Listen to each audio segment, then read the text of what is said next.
Hey everybody, welcome back to What I've Been Watching. This is not going to be a monthly thing anymore, just when it's worth talking about, and I'm also excluding some things I've watched that I plan on making videos about. So if you want to see my thoughts on movies in real time and everything, follow me on Letterboxd. Anyway, here's what I've been watching. What We Do in the Shadows, the series. I finally started watching What We Do in the Shadows, the series, and it's amazing. I love the film by Taika Waititi, and honestly, I think the show's even better. The series allows for more to be developed and allows the cast of characters to grow more. I knew the show was going to be funny just because of the memes, but what I didn't expect was the show to develop such rich characters and engaging plot lines that has us binging episode to episode. We're on the back end of season 5, and I've been loving every second, but also dreading it coming to an end. While Laszlo is probably the go-to standout character because of Matt Berry, I find myself giggling every time Colin Robinson is on screen, and he's quickly become my favorite character in the show. But the real star to the show is the relationship between Nandor and Guillermo that really grounds the show.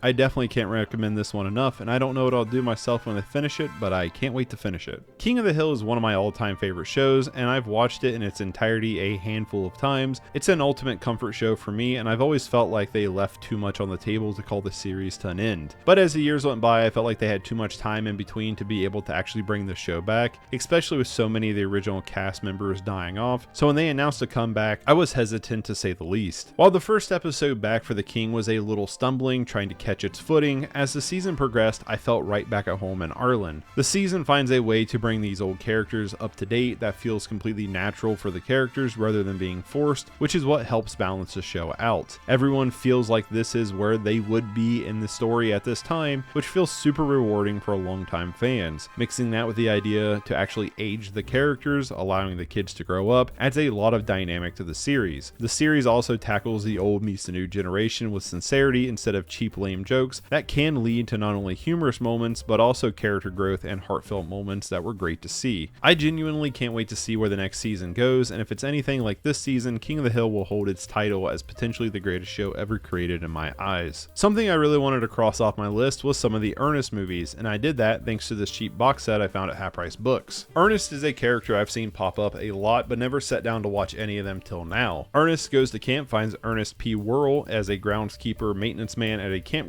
who wants to be a camp counselor. When a group of ruffians show up and nobody wants to counsel them, Ernest finally gets his dream. The film has a lot of charm not only from Ernest, who is played iconically by Jim Varney, but also in its limited production that feels like a campy made-for-TV movie. The humor is immature and slapstick, and honestly it works pretty well, but it isn't something I really see myself watching again. A few years after Ernest Goes to Camp, Ernest now goes to jail. Ernest this time is a janitor at a bank who wants to be a bank teller when is called upon jury duty. There they find an inmate who looks identical to Ernest, and they swap places until Ernest can escape to clear his name. For me, this one feels pretty much about the same as Goes to Camp, but a little less charming. Pretty much every positive and negative thing I could say about Goes to Camp applies here, but without the camp aspect, it doesn't feel as campy in a way. The last in the set is Ernest Scared Stupid, and this one was easily my favorite. Scared Stupid is basically the Halloween special for Ernest, and I really adored this film. Ernest stumbles across a cursed tree where only a Worrell can set a monster free by saying a spell, and Ernest very stupidly does just that. First off, the monster effects are really fun, and the film is willing to go so far over the top and goofy and gross that it amplifies that charm that the other films have to the point where this kind of feels potentially like the definitive Ernest movie, or at least it does in my opinion. While the film isn't perfect, this is a perfect popcorn goofy movie with the spooky season that will definitely be going into my rotation going forward. One of the last movies I've seen in theaters is the live action remake of How to Train Your Dragon, and honestly this might be one of the best live action remakes because it does bring that animated film to life and doesn't really change anything in the process or lose its meaning. Plus we got to take my nephews to go see it and they absolutely loved it. Personally, I love the animated film more, mainly because of the animation and the art style, but they're pretty interchangeable. My rating of a 7 out of 10 is just kind of from the fact that I don't see myself ever watching this over the animated film for that reason. The CG is great, the performances are great, the small changes they did feel more like to help with the transition to live action rather than trying to make a different experience, and I definitely think it's worth a watch. Vignettes is the newest Dylan England feature that he was kind enough to send me a link to watch it early. Look, All right. I've gone hard, because he's my best friend, he's my pal, he's my homeboy, my rotten soldier, he's my sweet cheese, my good time boy. So when I talk about any of his films, I will say that I might be a little biased. I definitely recommend it when it drops on YouTube to check it out. He made it with a micro budget, allowed himself to experiment with it, and it's definitely worth a watch. Outside of that, good job, Dylan. Thanks for the link. A Bronx Tale is one of those films that I keep seeing pop up in reels and shorts showcasing certain scenes, and I've always wanted to see it. The film is directed by Robert De Niro and is about Lorenzo, Robert De Niro's character, trying to raise his son in the Bronx, while Sonny, the local mob boss, takes Lorenzo's son underneath his wing after Lorenzo's son, a witness to a murder that was carried out by Sonny, doesn't rat him out to the police. This leads to a conflict between Lorenzo, who is trying to keep on the straight and honorable path, and his son, C, who looks up to Sonny because of his flashy lifestyle.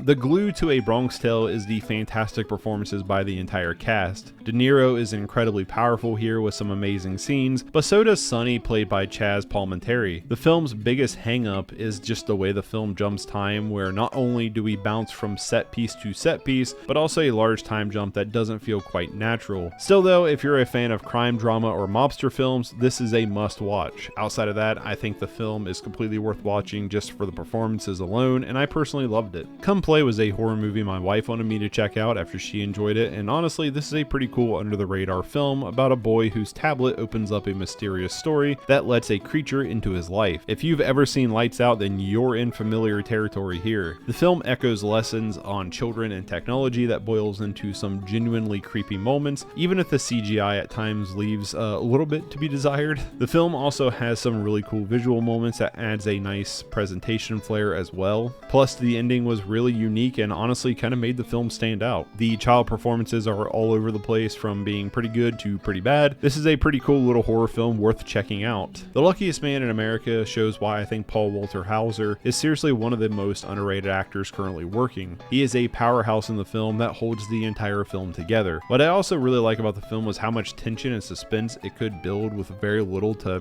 have to build with. Like, there shouldn't be this much mystery and tension about a guy winning on a game show, but here it is. Outside of some of the shining moments, there are some subplots where they're trying to figure out exactly who Michael or Paul Walter Hauser's character actually is that felt a little underdeveloped, but still though, this is a pretty solid film that's worth a watch. Heretic is a film that I've been itching to watch, and while I did enjoy it, I left feeling a little disappointed. The film is about two Mormon girls showing up at Hugh Grant's character's house when he starts grilling them about religion. When the film explores and challenges these philosophical or theological moments, I found the film to be incredibly fascinating and very thought-provoking, but once the film kind of revealed its hand and we go deeper into the house, I found it to devolve into something more mundane and lost a lot of the intrigue that it started off with. I didn't find the back end of the film to be creepy, scary, disturbing, thought-provoking, or really that interesting, but felt more of like a lackluster matter of fact rather than the super engaging, thought-provoking examination of religion that we had earlier. Still though, Hugh Grant crushed his performance here, and there is more good than bad. I didn't know that I needed a Looney Tunes body horror movie in my life, but now I don't want a world without it. The Day the Earth Blew Up leans into the science fiction and body horror as Daffy Duck and Porky Pig try to save their home when they have to save the world from bubblegum that is turning people into zombie-like creatures, all while there's also aliens and the earth is going to blow up. It's a wild concept matched by its zany, over-the-top gags that made this film a complete blast to watch, and honestly probably my new favorite Looney Tunes anything. The animation is beautiful, mixing different art styles to make it not only feel unique but matches the tone of the film really well. I really love this one, and it's one of my favorites I've seen this year. Definitely check this one out. A rewatch for me was Holes, and it's been quite a while since I've watched it, and looking back, this movie's kind of cringe. Sure, it's a Disney classic and one of the better Disney live actions, not remakes, just live action Disney movies that's around, but removing some of the rose tinted glasses, since this is a childhood favorite for me, I just wasn't as into it this time around and found some of the more dramatic elements to be more goofy than serious. Still worth a watch, and I'm sure I'll be watching again at some point in the future, but it didn't hold up quite as well. River's Edge was one of the films in a double feature my buddy had set up for us, and I really loved the film despite some of its shortcomings. This being a pretty early Keanu Reeves film, but it's really Crispin Glover who steals the show with his really super corny performance that somehow works really well in the film. This is just basically a film about guys being dudes, and for that it's worth a recommendation.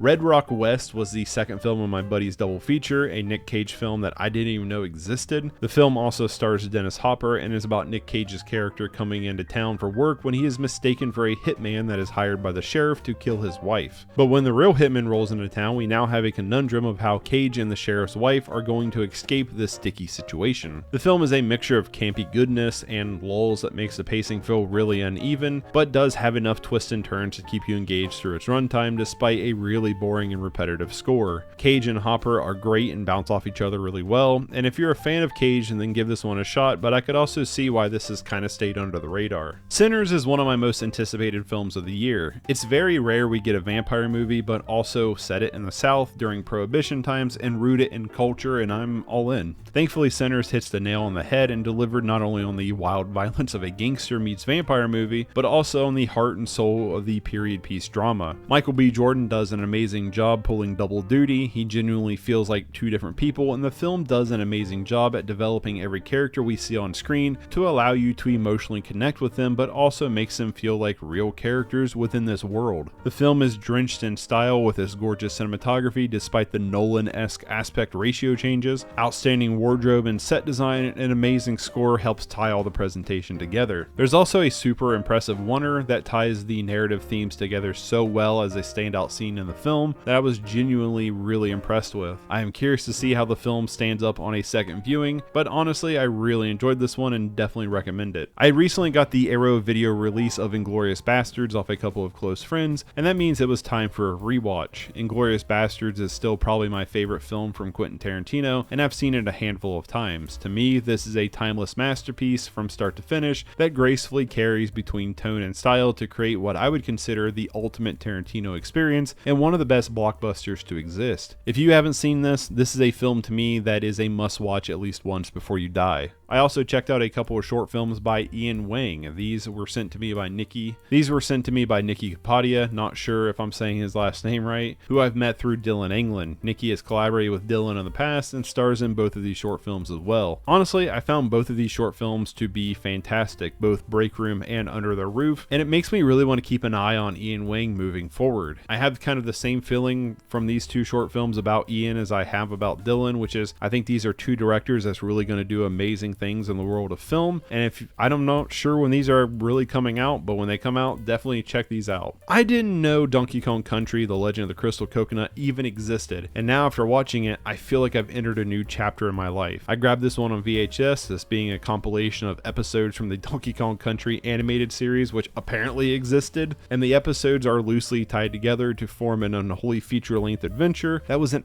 absolute insane watch. The animation is some of the worst animation I've seen. The voice acting is terrible, and it's also a musical. This is in the category for me of so good it's bad. Like, it's a disgusting time capsule of the late 90s, and I loved every second of it. I've been on a VHS kick recently, and I grabbed the Tom and Jerry movie from a yard sale, and after watching it, like, how do you come up with this script to make a Tom and Jerry movie? Like, how? There's little to no slapstick, the plot is paper thin, and Tom and Jerry feel more like accessories to the plot to move the plot forward than actually main characters. And when the film gets to its end, it doing a 180 on the purpose of the thin narrative themes coming together that makes the whole thing just feel completely pointless, and I really dislike this one. Out of the litany of Wrong Turn movies, the first one is the only one I've seen, and with it now being spoopy season, I feel like it was a good time to revisit it, and honestly, it was just kind of okay. I honestly felt like there was a lot more to this movie looking back, and on this watch, I just kind of felt a little underwhelmed. Like, I thought the hillbillies were in this way more, I thought the film was a lot more graphic, and I also thought it was a lot more like wild and over the top than what's actually here. This is a pretty tame movie that's pretty predictable and honestly kind of boring. Sure, I would watch it again in probably another decade in the orbiting parts of my Halloween rotation, but it doesn't make me want to reach out for the others in the franchise, and maybe that's why I never did in the first place. It's been a few years since I've seen House of a Thousand Corpses by Rob Zombie, and this time I got to watch it on VHS, and it feels like the best way to watch the film. This is a film that the more and more I watch it, the deeper I fall in love with it. It's wholly original in its style and presentation, despite some of the story elements being more generic or derivative, but it's impossible to say that the Firefly family aren't horror icons at this point, and House of Thousand Corpses does such a great job at putting them in front and center with insanely memorable moments. The entire cast does an amazing job here, but it's zombie style that elevates the film and the horror within to the point that it kind of sucks that he never really did another film like this again. But maybe that's what makes House of a Thousand Corpses that much more special. While How to Train Your Dragon might be in the talking points of the best live action remake, Lilo and Stitch should be in the talking points of the worst. I love Lilo and Stitch, but once again Disney has made a completely soulless mess that doesn't understand at all what the original film is or what the original film is doing in its scene structures to impact the weight of the film. The live action instead runs through scenes as a member-berry checklist that doesn't understand what the purpose of the scene is, which is what made the film feel so soulless. Coming back to the end of the film, that really lost the plot and the purpose of the entire narrative structure, and I hated everything about this movie.